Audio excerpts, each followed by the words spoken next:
And boom, we are live. Welcome everyone to this week's episode of Electrek Podcast. Very special show this week because we're all coming live from Paris, France. And we have also a special guest. We are live. Following Electrek for a while, you know my podcast coverage of very special show this week because we're all coming live. But this week at Paris, there were a ton of vehicles of that sort. And we have also launching also a bunch of other stuff that we haven't seen before in the US. Michael was able to take a look at it at the Paris Motor Show, so we're going to talk about that. But a little bit later on in the show, as usual, I know you guys are going to for stuff like the start with that. And that's week and last talk podcast. As you can see, there might be some not great video and audio because of the situation. I looks like there's some delayed pixel right now. There's some comments. Is it really that bad? Or we don't have that many options unfortunately right now. Only feedback. Is it really like not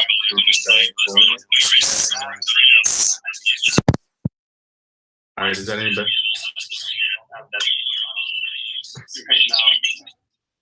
Is that any better? Is that any better right now, or is it bad, or is it better or worse right now? If you guys can tell us live, that will help us. Otherwise, we're gonna have to figure out a new situation. We do not understand, and it's still happening. No, better now. Very Can't bad. hear a word. Very bad. Yes, gone. Good.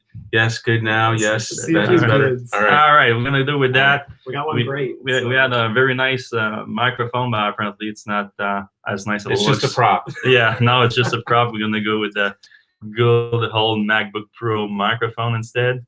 So that is not an ad for Apple, but kind of is either way. Also, if we sound different, we are all 3 or 4 drinks in tonight, so that might make the show more interesting or not. We don't know. We're just coming back from the Eiffel Tower where we had a little party at the Eiffel Tower earlier on. Full disclosure, we came on that trip with from our friends from Kimco, manufacturer of scooters, and now they're getting into electric scooters, so they wanted us to check them out, and they were kind enough to bring us here. So that was fun. That enabled us to check out everything at the Paris Motor Show. But as we said earlier, we're gonna still start out with our Tesla stuff, and starting this week with, of course, the biggest story, which was the production numbers and delivery numbers, production and deliveries. Because if you have been following Electrek in the past few weeks, we have already released all the production numbers for the third quarter. We did that on Monday for the final numbers, the 80,000 vehicles in Q3, total vehicles, and that included, of course, about 53,000 Model 3s. Tesla confirmed our own numbers the next day, and they added on top of that the confirmation for the deliveries with 83,500 deliveries, including 55,840 Model 3s, which, of course, is a new record. And they're likely to beat that again this quarter. I mean, there's not that much to say about it other than it's Good guess. That seemed like a good number. Yeah. Oh, introduce your guest. Yeah, sorry. So we introduced Micah earlier, but when the audio was bad, so you guys probably didn't understand. But if you've been following Electrek for a while, you know Micah already from his coverage of electric bicycle and personal EVs like scooters, electric lawnmowers or whatnot. But it's the first time that he's on the podcast because he's going to talk to you later on about what he saw at the Paris Motor Show, because there were a ton of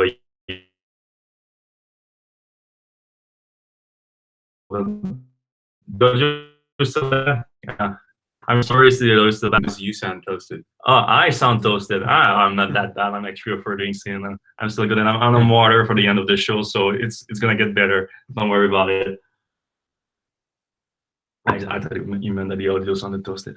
Anyway, going back to the Model 3 production numbers and delivery numbers. Well, what else is there to say then? It was an awesome quarter for Tesla. The main thing that I didn't like about it is like they still relied a lot on the huge end of the quarter push, and I cannot see a way where that big end of the quarter push is not like being a big strain on the customer service and the overall satisfaction of customers. Still hearing some very bad stories about like customers showing up at their supposedly their supposed delivery date, and there's no vehicle there. Their vehicle has been already sent to someone else because Tesla is just trying to get them out as soon as possible. I get what they're doing. They're really trying to push hard as they can to be profitable in order to show the short that they're wrong and whatnot. But that's in a detriment to the customers, I think. So in the long term, Tesla should really think to end that practice of having to push all the deliveries at the end of the quarter. Yeah, and the it's not like they're going to start delivering fewer cars. They need to really ramp up the amount of people who are delivering cars or a new type of delivery system. And they've been kind of playing around with that idea. Yeah, they had a student system. In the past few weeks, also Musk seemed to be really pushing that idea to direct customer delivery. So that might be a solution. But for now, it didn't have a big impact enough, I think, during the last quarter. But the good news is that it did produce some result in terms of numbers. Crazy impressive. Also, what was most satisfying to us is like now we know for sure that we have a good idea of the production process of Tesla, and because there were some doubts about them be able to maintain that number at 5,000 a week, and now we have a clearer view within Tesla's production process being able to maintain that number, which they weren't able to do it until reaching the very last week of September, where they hit again that 5,000 a week, even more than that, 5,300 a week. Maddie in the comment brought out a good point. We're able to maintain that this week. We weren't able to confirm the numbers this week. We're gonna try to get back to you next week about that, but I kind of doubt it. And that'd be okay too. I mean, Tesla's been pushing their employees pretty hard over the past few weeks. If they can get a break this week and not try to just break everything again just to get that 5,000 a week, that's fine with me.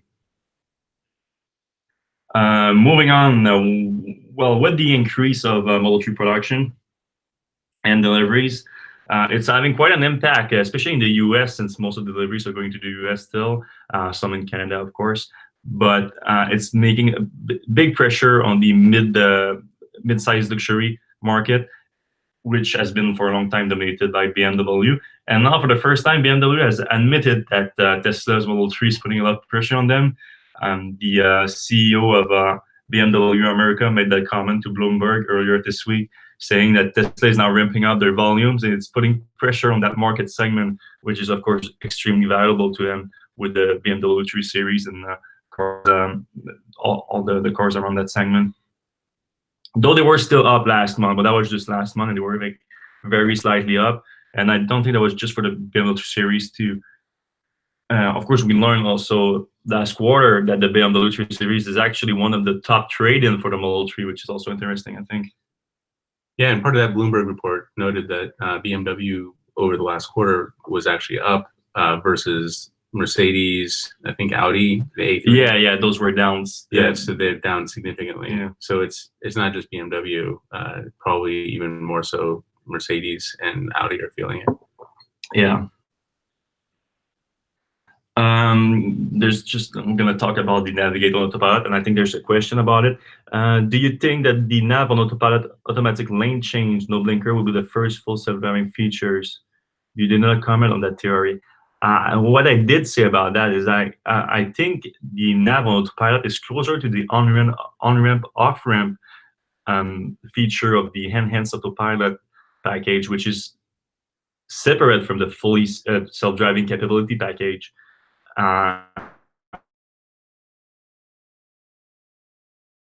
So what would you call it?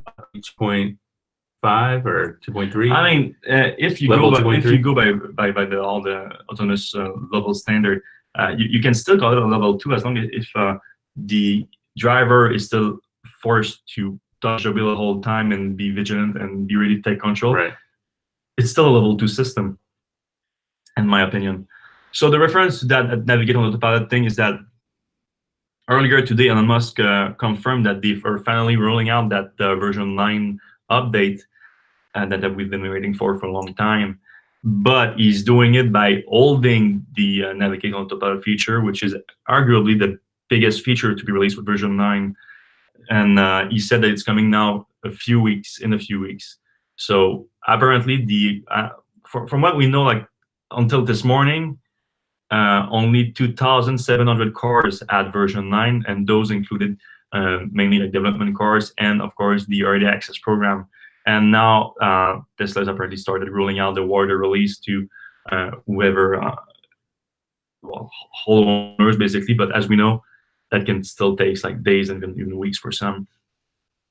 Yeah, we noticed actually if you head to a Tesla dealer and connect to their Wi-Fi, oftentimes you'll get software a lot earlier than you would just normally driving around.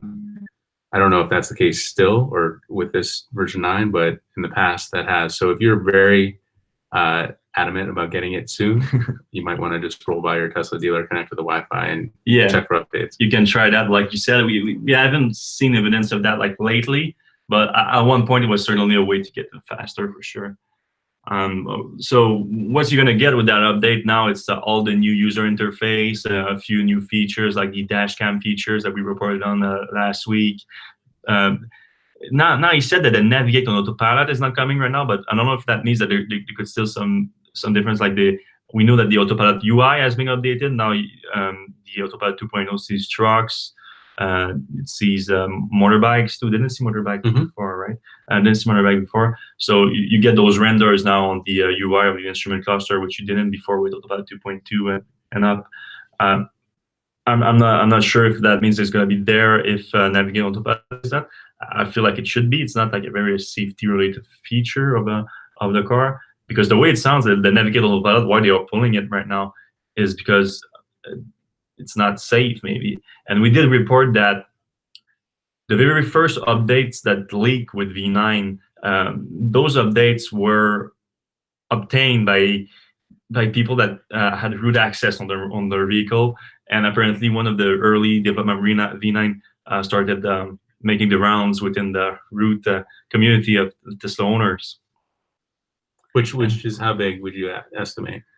I think it was like something like 20 cars that got. It might be much bigger than that. People that rooted the cars, but people that had root access and V9. My understanding is about like 20 cars or so. That's why we got so many leaks about the V9 in the past few weeks. And one of the early version of it, as we reported, was you didn't need to pull on the turn signal stalk to initiate a lane change that was suggested by Navigate Autopilot. It would do it by itself, which, like the commenter said, is much closer to a self-driving feature. Then that was pulled in a later on feature that was later on update of V9 that was pushed to the early access program. So, I mean, does that mean it's not going to be in a wide release in a few weeks? We don't know. Maybe that's why they were pulling it for a few weeks. They want it to be there, but they're not ready for it to be there. I don't know. I don't know for sure. My guess is no, though. And also, the Model 3 hasn't been rooted yet, so no Model 3's got the version 9 from that particular leak, I guess. Yeah, I'm not so sure about that though. Like maybe one person did, which is not we're not aware of a clear way to root the Model 3 yet to hack it, but maybe someone has and we just don't know. And because there were a few links of V9 on Model 3 before. They were on cars that didn't have autopilot though, so that limited what we could see about the update itself. But yeah, that's about it for V9 this week. We're gonna, once we get back, like we have a bunch of Tesla owners among the team here, but we no one is near their car right now, so no one.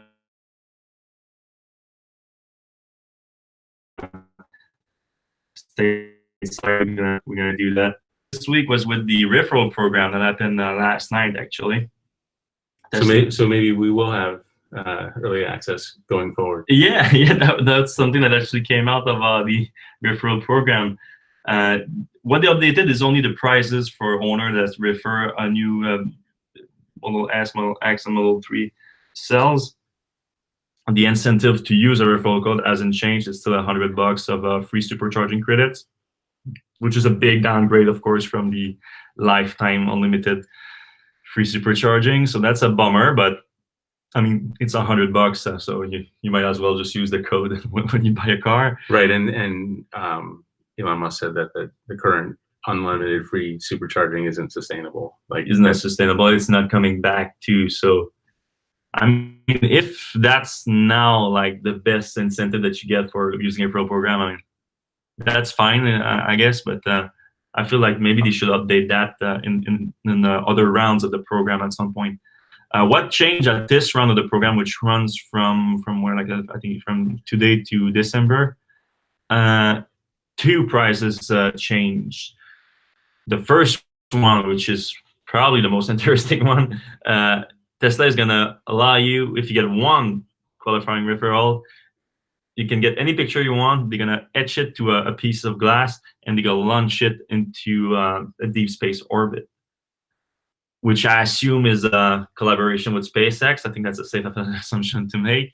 I mean, that's a really cool thing. I mean, it's a why glass though? Isn't glass heavy? It lasts forever. Yeah, I think that's the main point. I think, yeah, but it is heavy, though. I mean, It's very thin. and I mean, just one qualifying referral too. Right. So they're gonna be like thousands of them. Yeah. So with thousands of them, that's gonna be quite a payload for. Maybe they figured out like a 3D way to do pictures on glass, and they can just Maybe it's got like a piece of glass like this size or Right. something. Or maybe there was a big dummy payload on the first Falcon Heavy launch. Right. I mean, so maybe there's gonna be like the next dummy payload, and if it blows up, then it's not gonna be in deep space. But it's still a cool thing, I think. Like, I mean, I like those kind of referral with Tesla did those, like just a very unique one that nobody else can make. I mean, if BMW wants to boost their sales of the BMW series with referrals, they're not gonna be able to do that unless they buy like a multi-million-dollar rocket from SpaceX. Maybe they get Bezos. Good point. The other one, which is a bit more interesting in terms of, at least for us, as we report on that, Tesla's the software updates, and a bit more controversial too, in my opinion. They're gonna give priority access to vehicle software update. Tesla says, be the first to experience the latest Tesla software update with priority access to selected release. Why I say it's controversial is because, in my opinion, the Tesla software update is a huge part of the Tesla owner experience, and giving priority for things like that to people just because they can sell cars more than others, I don't think that's right.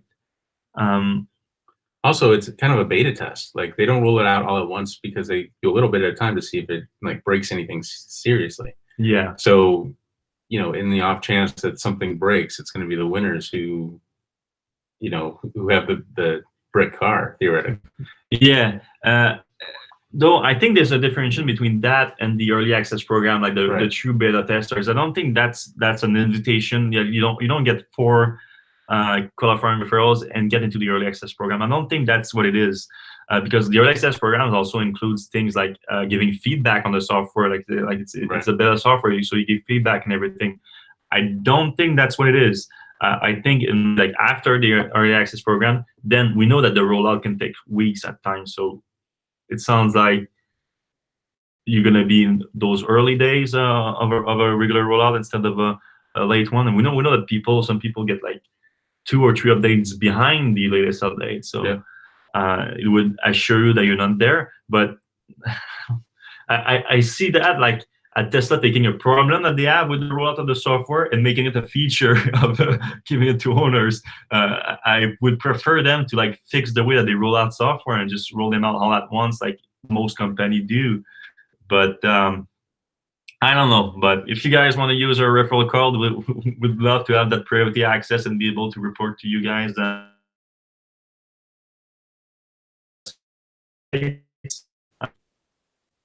But so yeah, unveiling invitation.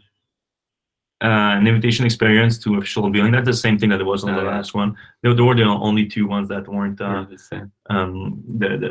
weren't that wasn't changed. Only the 1 and 2 were changed. Yeah. Moving on to another controversial subject.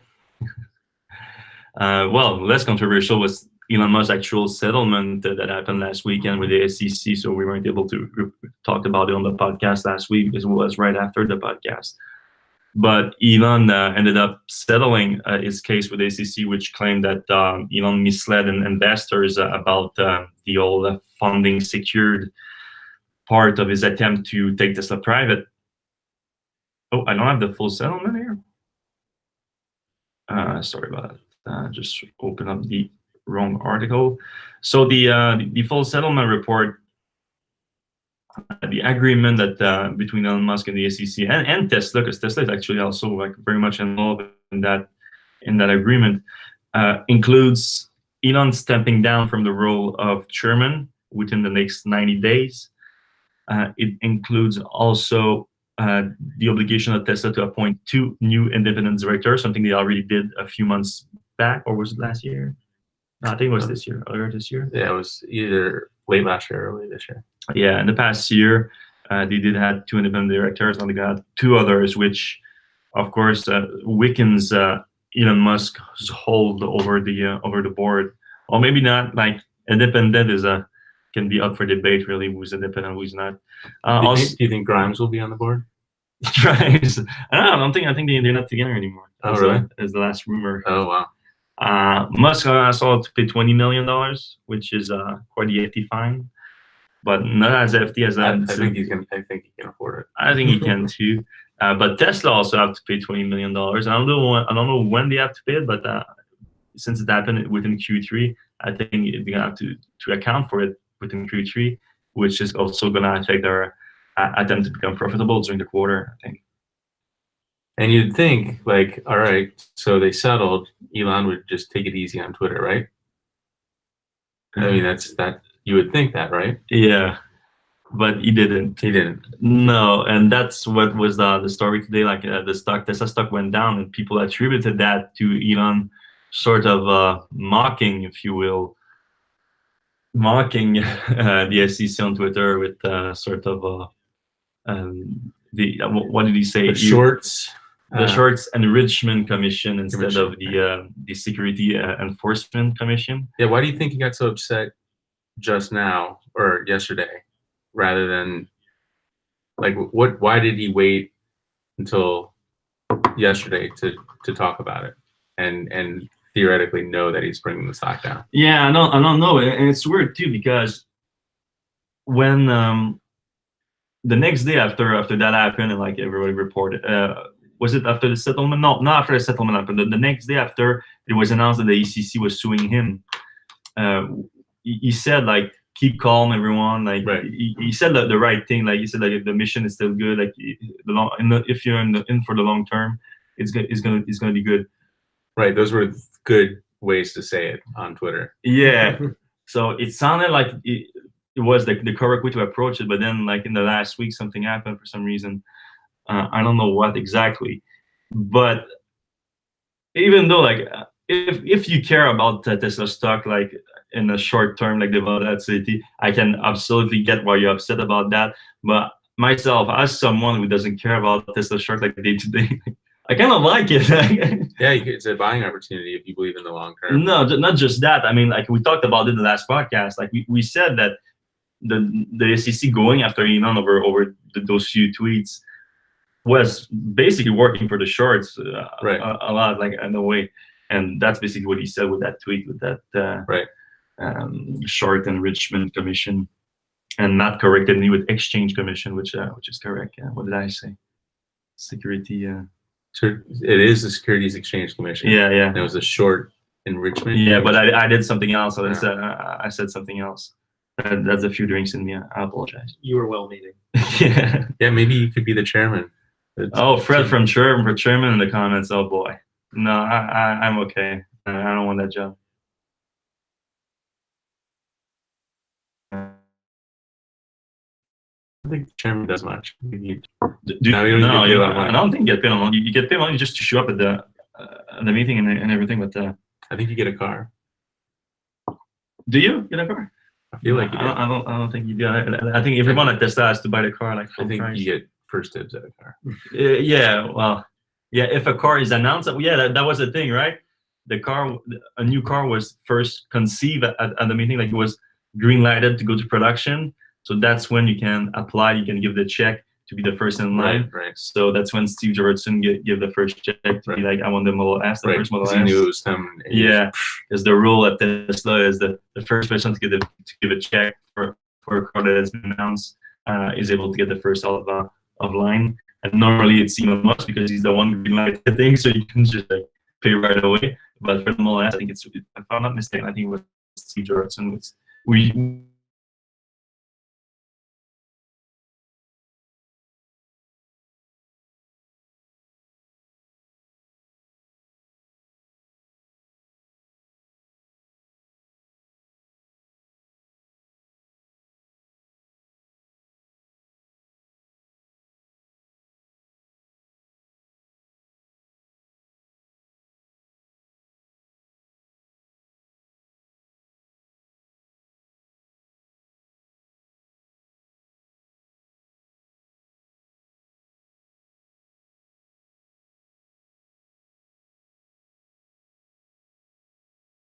I think not everyone understood though because of the problem with the audio at the beginning. We are in Paris for the Mondial de l'Auto, which is the Paris Motor Show for you English-speaking people. And we came here, like we said, we came here with Kimco for their launch of the electric scooter thing. But so that's why Micah was here, but he's still here. And but I took the opportunity also to look around and check for the electric vehicles at the show. Wasn't really impressed by the EVs that this year at the show. There wasn't that many things that were new.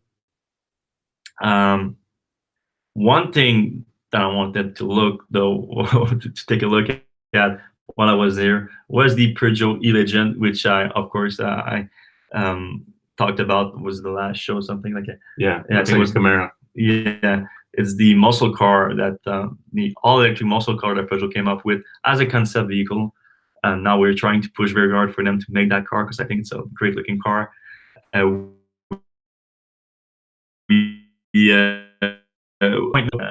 French president Emmanuel Macron took away our appointment, shut down the entire booth for Peugeot. We couldn't get in, even though we had an appointment. But Peugeot made it right the next day, and we got a close look at it.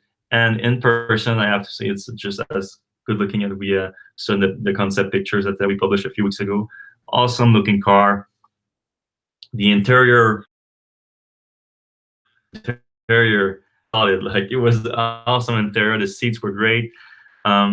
Unfortunately, the concept itself didn't have a steering wheel, so they made the whole concept to be sort of autonomous, part autonomous. But they talked about it in the press release that it was actually a retractable steering wheel, which wasn't there on the concept. I think they should just like forget for now the autonomous driving, which of course is dependent on them delivering the technology which doesn't exist yet, and just make that car like it is, the nice travelable muscle car. We're talking about a 100 kilowatt-hour battery pack and electric motor with a 340 kilowatt output, top speed 137 miles per hour, 220 kilometers per hour. And didn't we hear that there's like a petition going on that people started to have Peugeot make it? Actually, Tesla told us that there's a petition to make it happen. So I didn't find it though, so we'll look into it. But we did make a poll on Electrek, and looks like the vast majority of people, like 83% of people, want to see that car happen. So make it happen, Peugeot. No one wanted to confirm at Peugeot that it's going to happen, but I feel like it might be in the cards. Yeah, I mean, it was like a rolling piece of art is what it was. Exactly. It was beautiful, yeah. Yeah, check out our post about it on Electrek, a closer look at the Peugeot E-Legend. We took a bunch of close-up shot here of the thing. It's just beautiful. There's a whole screen underneath the dash, which doesn't make sense when you think about it. Like, why would you look underneath the dash? You never look there. But the way that they see position, actually it's well positioned. Of course, that's one thing, but in the short term, they could just give up that feature and focus on just the powertrain itself. Look great. In terms of specs, the design looks awesome, and it doesn't exist right now. There's not there in the segment, in the muscle car segment, in the coupe segment. there's no all-electric vehicle, and of course, 100 kilowatt-hour battery pack. It's not going to be cheap, but I think it could be great. Moving on to the e-bikes. That was surprising to me, like, because it's the Paris Motor Show. It's the Mondial de l'Auto, not the Mondial de la Bicyclette. And still, we walk around and there were a ton of e-bikes there. There were a bunch of scooters. There was some electric motorcycles, but not that many, right? Yeah, they're more like electric dirt bikes. There were a few motorcycles, but yeah. Yeah. I was really hoping Harley Davidson would have their electric live wire, but that was a no-go. No, maybe in Milan next month, we'll see. Yeah. But there were a few of them that we were particularly interested in, like the Specialized one. What's up with that? Yeah, Specialized, that was interesting because we were just in Reno at Interbike about a month ago, where most of the electric bicycle companies were showing off their new stuff. But Specialized is one of those brands that they don't normally go to like the big shows. They generally do their own thing. But they were here in Paris. And so they were showing off their new electric mountain bikes. And these were some really, really nice bikes. Specialized, they're kind of like the Apple of bicycles. When they build something, it's top notch, it's quality. You pay a lot for it, but you get what you pay for. And on these new bikes, specifically the Turbo Levo, is where they introduced two main new components. One was the motor, and this is the Brose motor, which is lighter this year. It's about 11% lighter. It's also, a little bit more efficient. But the big thing is that they're reducing weight on the bike. And that's important because they actually put a bigger battery this year as well. They increased it by around 40% from 500 watt hours to 700 watt hours. And the other interesting thing is they did that by keeping the same, but switching from 18650, which are like the older type of cells that Tesla used to use, to the 2170 cells, which are the new, so not Tesla cells, it's just a new form factor, but they're using bigger battery cells. 18650 are still using the Model S and X, though. Okay. But the Model 3, they do use it 2117. It looks the same. It seems to be a lot of advantages, which I assume e-bikes can also leverage. Yeah, 700 watt hours, and that small of a tube battery is quite a bit. The kind of industry standard Bosch batteries are either 400 or 500 watt hours. So this is, almost, you said 40% more range you're going to get, or more power. So that's impressive. And as you said, the Brose engine, it's a little bit better in terms of noise, and they've lowered the weight and increased the newton meter of torque. So it seems like a really good package, and it looks really nice. I mean, it looks almost like a regular mountain bike. Yeah, I mean, it's a really nice package. And the one downside, I guess, if you could say it, would be the price. Like, these are expensive. The entry level Turbo Levo starts at, I think, $4,900 now, and they go up to like $10,000. But one thing that I learned is, well, first of all, I used to think that like if you're paying that much money for an e-bike, like you're just paying for like the name or something, you're paying for a label.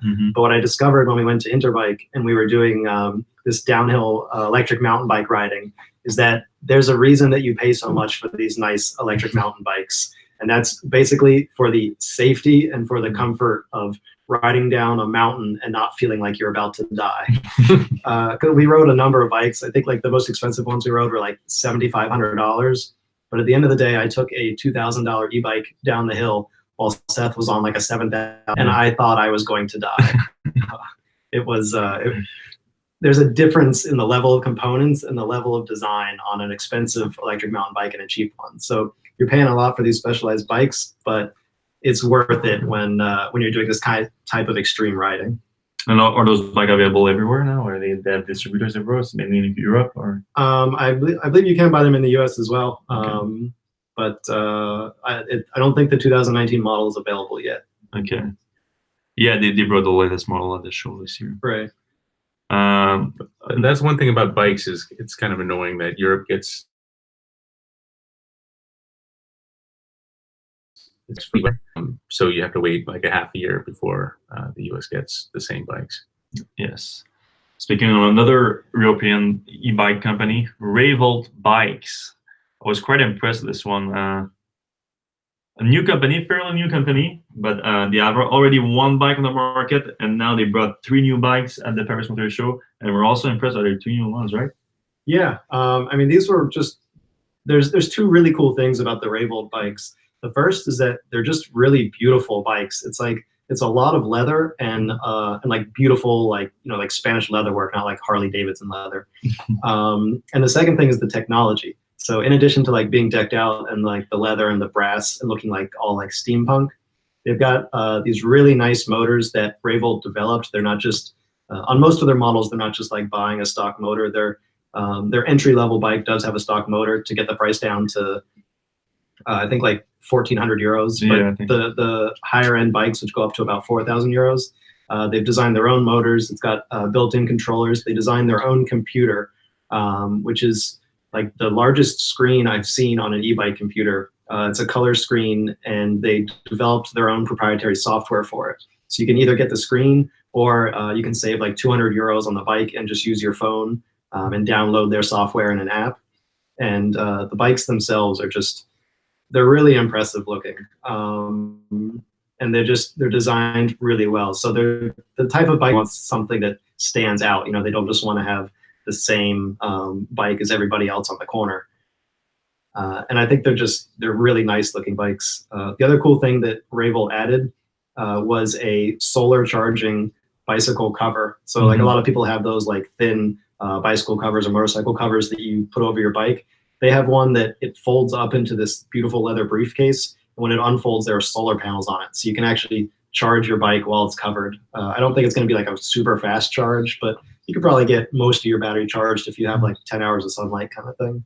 Yeah, it's a cool feature to have. And also you can put that briefcase, when it's fully folded, you can put the briefcase like on a cargo space on the sides, right on the side on your back wheel. So you can carry it around. And also the batteries, you can kind of carry the batteries.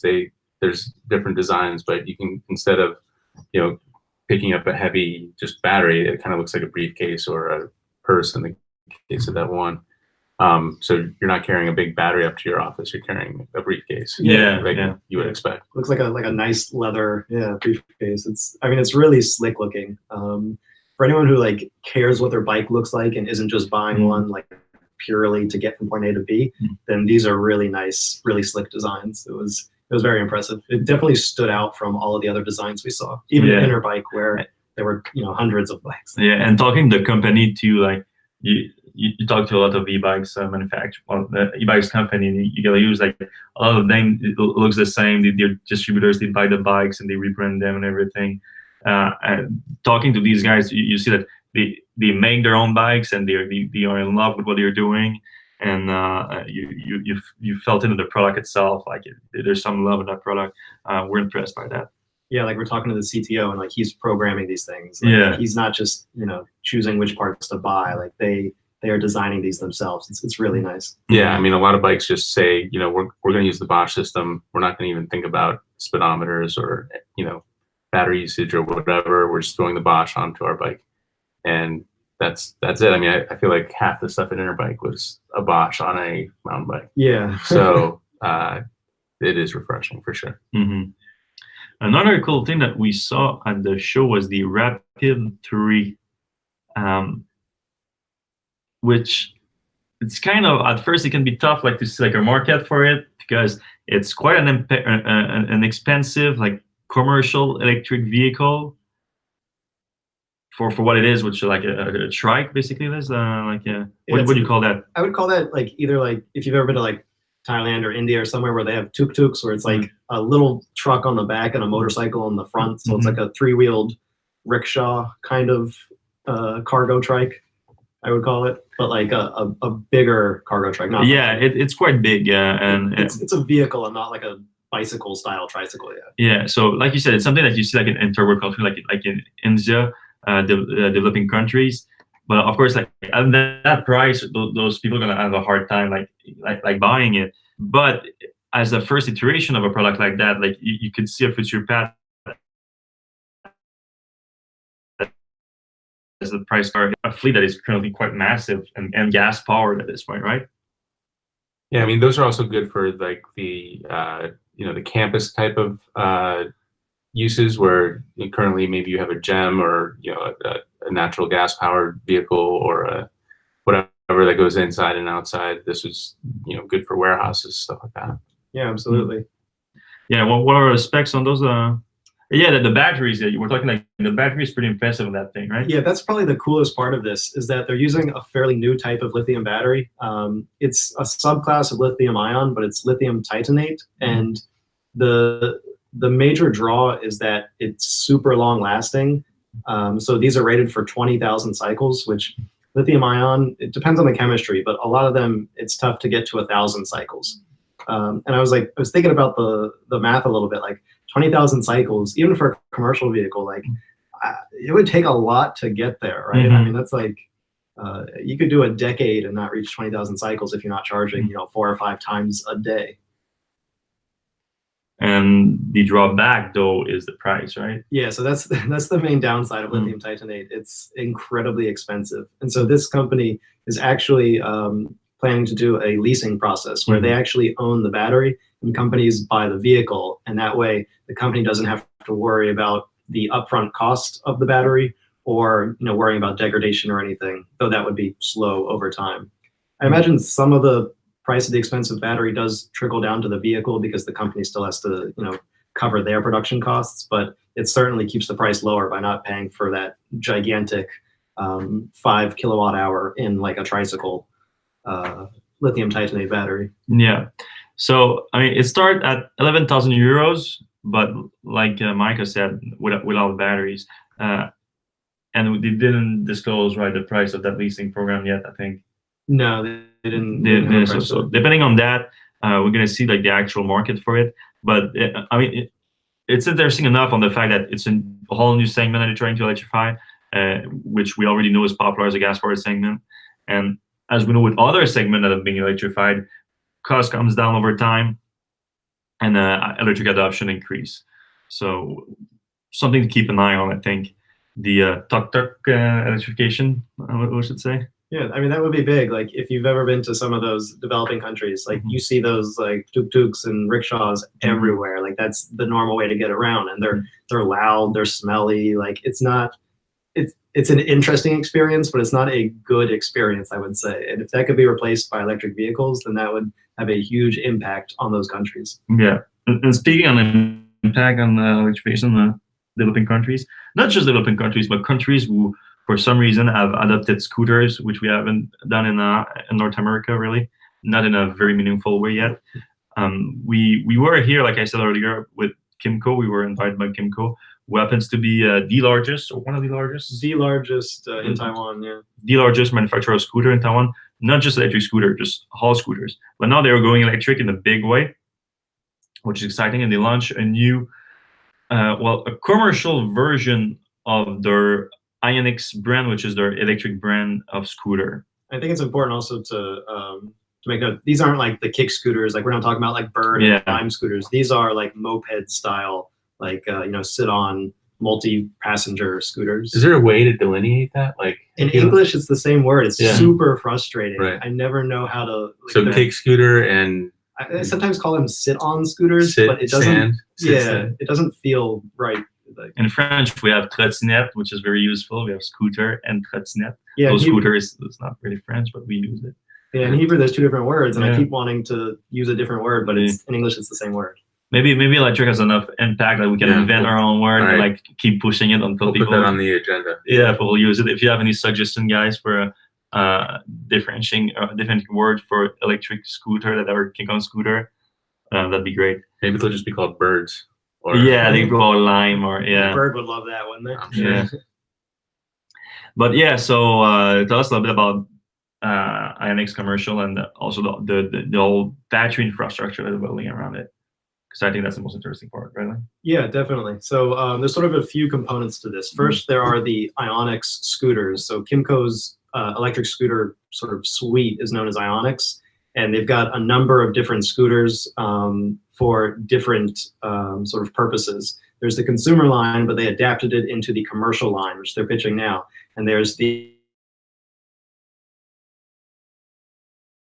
2 passengers, and it's basically meant like the Coupe program in Berlin and Paris, or in the US, there's Scoot in San Francisco, Scooby in Pittsburgh, and Revel in New York, or basically just like the Lime and Bird scooters. You download the app and you find one of these electric scooters sitting around, and you can just ride it around wherever you need to go. It's a great way for people to get the benefits of riding one of these scooters without the hassle of ownership or having to buy a $2,000 to $3,000 or $4,000 scooter. So that's one part. Then there's the other commercial scooters, which are like the cargo scooters or the delivery scooters, which are designed for companies that have giant warehouses or campuses. Like Apple could have these big scooters on their campuses, and people can ride them around all over the place. So those are sort of like the line of commercial scooters.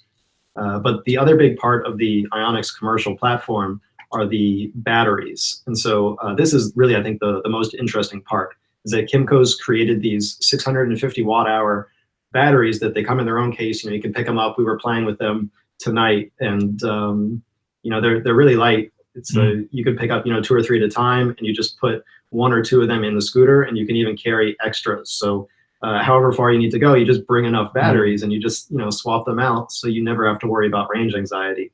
And then in addition, Kimco has developed these charging stations, which they kind of look like a vending machine. So there's just a bunch of slots, and you walk up, you stick your battery in the machine, and it charges your battery. They can also be used for swapping. So you put your depleted battery in, you pull out a new battery, stick it in, and you're ready to go. So whether it's being used in like a ride share, you never have to worry about finding a scooter with a dead battery, or if it's on like some warehouse or some company's campus, there's just always batteries available. And I think the really cool thing is that this could become a standard for a swappable battery. Because right now, there's no standard. It's like charging cell phones 10 years ago. Everyone had a different connector. Right now, everyone's got a different battery. And if Kimco's battery can become a standard, that would really open the door for a lot of interesting designs, because that's something that Kimco is pushing. When we talked to their chairman, they were talking about how they really want to become sort of the gas station model for batteries, that anybody who's basically driving any electric vehicle, especially personal electric vehicles, can just pull up to one of their battery swap stations, pull out a fresh battery, put it in, and you're ready to go. So if a bunch of different electric vehicle companies are designing motorcycles and scooters and even like small electric cars with these batteries, you could just pop these suckers in and go. I think like a small electric car, you could put 10 or 15 of these batteries in the back, and it would be really easy to sort of decide how much battery capacity you want, right? And take with you. Yeah, like if you're just driving to the store, you put a few batteries in. If you're driving up the coast, you put in 15 batteries. Something like a smart car or something like that. Exactly. Not a huge car, of course. Like not too big of a car, because these these batteries are each like 10 pounds. They're not gigantic, but it's an interesting model. Yeah, it's for sure. And the other thing that's part of the Ionix commercial launch is they're making like a turnkey platform where they also own all the software behind it. And basically any kind of company, entrepreneur, or entity of any kind, including governments, especially like municipal governments, if you want to start to launch that on a smaller scale, you can just go to Kimco's Ionix commercial, and they'll supply everything you need to launch, like you said, bike sharing, scooter sharing, or some delivery service that uses scooters, any kind of company or service that can use those platforms. They have everything you need from Kimco directly, and you can launch that. So I think it's going to make a lot easier for a lot of people to just pull the trigger and launch those services, which are so far limited in many markets. Right. Like imagine how much work someone like Bird had to do to begin. Like they had to find the scooters, make the partnerships, develop the charging infrastructure, create the app. Like so many different pieces needed different people to solve those problems. And now like anybody can just come to Kimco with a check and say, I want to start scooter sharing in like LA. And they will give you a pile of scooters, a pile of batteries, charging stations, and the software, and you just start doing it. Yeah. It's super easy for like any local government or company or basically any commercial entity. Like what kind of volume they can get quickly, like the manufacturing capacity. We were talking to the chairman earlier today, and he seems quite willing to see a high mix of electric vehicle within their already huge production capacity for gas-powered scooter, which I think is like 500,000 a year. It's up crazy. there. It's very high. But he seems willing to be able to go electric. It's not like he's too worried about losing market share from gas-powered car by going like gas-powered scooter, for going electric. So if they demand manufacturing, I could see some like huge orders for things like that with cities and companies all over the world, which at the end of the day is going to do what is our mission too, is like to convert some gas-powered mileage into electric mileage, which is going to help the whole world. So very excited about that. Yeah, and you mentioned that it could even filter its way down to bikes. We talked about earlier how half the bikes we saw had Bosch systems. Well, Bosch could say, you know what, we're not making any money from this whole battery thing.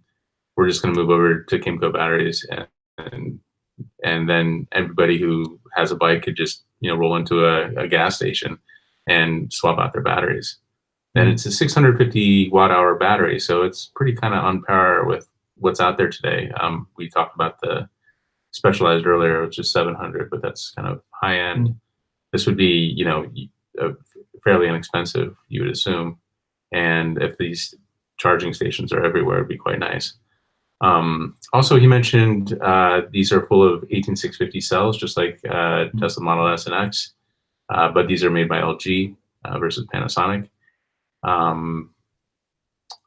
Yeah, I mean, I was kind of impressed by the size of the package. We didn't really want to bring up Gogoro because that's kind of their main competitor. Yeah. Gogoro's packages are a little bit heavier, so you certainly, I don't think, would expect to see like a woman carrying Gogo, whereas these Kymco batteries were kind of easy to carry. And I think we talked to the CEO a little bit about the competition, and his point of view is that Kymco is really kind of far out ahead of Gogoro in the consumer space, where you want to own the battery. You don't want to just have to go somewhere to get a battery. I think Gogoro's model is like, you buy the vehicle and you lease the battery from us, and Kymco's like, look, you just want the whole thing, you get the whole thing, but if you do want to exchange it, we also have that. So I think it's great. I mean, I wish they would come to the US kind of quicker. Yeah, well, he said that when we were speaking to the chairman earlier, he said that it will probably take about a year or so, because you have to go through all the regulations, the homologation, everything to make it legal in the US. But the US is obviously a large market to tap. And I think the success of the 3 scooter shares that, interestingly, you've got one on the West Coast, one in sort of the Midwest, and one on the East Coast, shows that across the country, people are embracing these sit-on electric scooters in a way similar to the way people are embracing the Birds and the Limes. And so there's a large US market, and surely Kymco is going to want to tap into that. Yeah, we're really excited about this space. Like you said, like we won't see them coming in the US, but it's a sort of culture issue too with that. Like we haven't really embraced scooters yet, forward or not. But yeah, we hope to change that a little bit. Like try to change our opinion on that going forward. It's coming. Coming. I mean, it's so much fun. Like I feel like everybody who's trying out the stand-on scooters is kind of like, oh, this is actually kind of fun. The electric bikes are making things easier, and yeah, I think people enjoy scooters. Like if you're going to the beach or something, you would much rather take a scooter than a car. Yeah, and even those kick scooters are awesome. I mean, we've been riding them around Paris for the past few days, and it's such a great way to get around. Yeah, they don't even have enough. Like Paris is instantly taken to them. And we have to hunt them down. I mean, it takes longer to find them than to get the one that has full battery than it takes to travel on it to whatever destination within Paris. Yeah, and you can get around Paris really quickly because there's a lot of bike lanes and it's not huge. So. Yeah, you get out on La Seine, the river that goes around Paris. A beautiful place to ride a scooter around. Yeah. I think those are a good example of how the culture is changing too, because Mhm. where were those like bird and limes a year ago? No. A year ago, the thought of an adult with their tie flapping over their shoulder, riding what looks like a children's toy and loving it. Right. So I think people are quickly realizing that these light electric vehicles, they're not just fun, but they're useful. And Really so useful. I think these like sit-on scooters and mopeds are sort of the next step in that, where people want something that's less of a toy and more of a vehicle. And you cannot underestimate how much they can, again, like we said earlier, convert gas-powered mileage into electric mileage. Because when we first did the first 2 days, we were here, first day and a half, like we took Ubers around, gas-powered cars, Uber, like BMW 3 Series and whatnot. Those are not like get great mileage. Then we did the same thing the next day with limes, and with the whole, of course, Paris has heavy traffic. So we were able to get to our destination as barely as much faster. If you account for hunting the actual scooter, though, maybe a little bit longer. If they were just higher volumes of them out there, like just more around, it'll be a lot easier. But yeah, I'm very optimistic about the future of that segment, the electrification world. I think that's about it for us, guys. Unless you guys have some quick question that we can answer, we can get on that. But otherwise, I think we're gonna call it a night for the Electrek Podcast.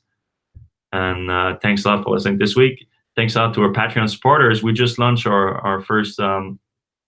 Last week you sent out the first hoodies. The hoodies, and this week we sent out links to a T-shirt. So check Patreon for all that information. Yeah, check your Patreon messages, because the way it's set up, you basically get it for free by buying on a website, and at the end of the day, it adds up to get it for free, but you have to still buy it through our Teespring store. But if you have any question, don't hesitate to reach out, and we're going to clarify the situation and everything and make it right for you guys. Other than that, again, same time next week, and next week we should be stateside for it. Have a good one. Bye from Paris.